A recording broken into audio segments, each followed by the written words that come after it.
You know, I got a book out on Geronimo if you want to talk about that. Is that right? Yeah. I imagine... Came out in May. Simon & Schuster. Simon & Schuster published it. I'm aware of this fact. I imagine everybody else interviewing you today is also aware of that fact. Do you ever get sick of talking about Geronimo and your book? No, I mean, you know, heck, you think about it so much putting it together, you go on autopilot a little bit. Yeah? Yeah. How so? You know, well, the biggest thing is in doing the book, you're kind of trying to define greatness, you know, and trying to define what qualities make, you know, what made him successful to overcome such odds, and then because you try to define it with your team too, you know, how to achieve the highest level of potential you can. So in spending quite a bit of time thinking about Geronimo and writing the book, with my co-author Buddy Levy, I'm also spending a lot of time thinking about my team, because those traits, qualities, mentalities transfer just like really they do to me. I mean, because each chapter is about, you know, lessons that can be learned in achievement illustrated through Geronimo's life. So it's not, you don't feel like all the work you put into that book took you away from your football team? Not really. I think in a lot of cases it crystallized and isolated my thoughts around, you know, the approach and the mentality that we need as a team in order to be the best team that we can be. And then then it kind of it fueled material to talk to my team about, you know, because it kept my mind on you know, that sort of thing all the time rather than. And then the other thing, in order to be good in football, you have to do the same things over and over again, and then just progressively do them better. And then, and the more you can freshen it up with that, and of course, you know, illustrate several examples with the team, which I've done over the years, and I guess that's part of why I decided to do that book. I've had a picture of Geronimo over my behind my desk for years. You know, and my thought is if I could transplant his mind into all my players, we'd be pretty good. So what's the number one lesson from Geronimo's life that you want your team to learn, or number one trait that you want them to exhibit? Well, the biggest thing is whatever resources you have to maximize them, and then to continually, in an innovative fashion, find ways to develop them, and then you'll discover more resources that you didn't necessarily realize you had.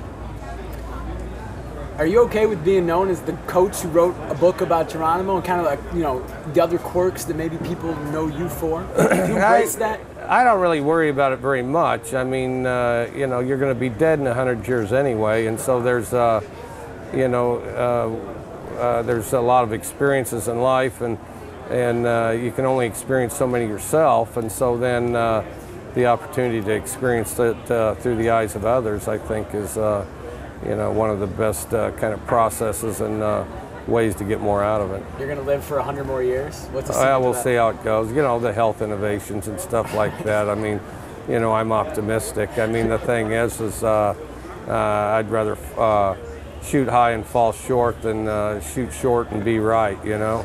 Is that your philosophy of football? Would you just throw the ball all the time? You have a high-powered offense? It seems to translate. Well, we need to get it in people's hands on space. The more space they have, the more, the better they're going to be able to run, you know, and the further they're going to be able to go. And so, you know, well, in just like one of the lessons of the book, one of the resources you have in football is space, and you try to utilize all of it. And then the other is personnel, and you try to utilize all their abilities. And so then the challenge is how do you distribute the ball? How do you get them the ball? And there's a variety of ways, and ways to attack the space and get them the ball. And the more efficiently you can do that, the better you're going to be on offense.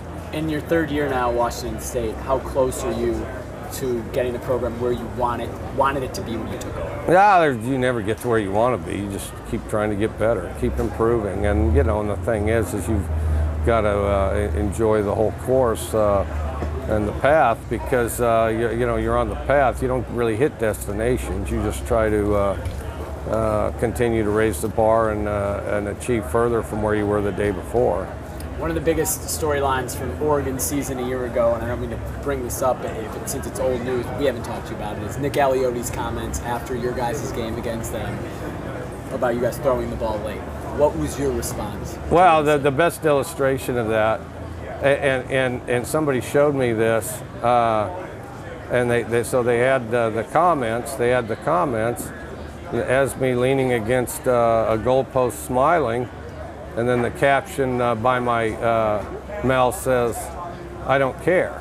Well, and then of course he apologized and it had the same picture and it said, "I still don't care." I mean, I think that sums it up pretty good. I mean, yeah, you know, and I have respect for what he's done over the years, but you know, simply stated, you know, I spend my time worrying about my team, coaching my team, and so I don't spend a lot of time worrying about the preferences of the other team.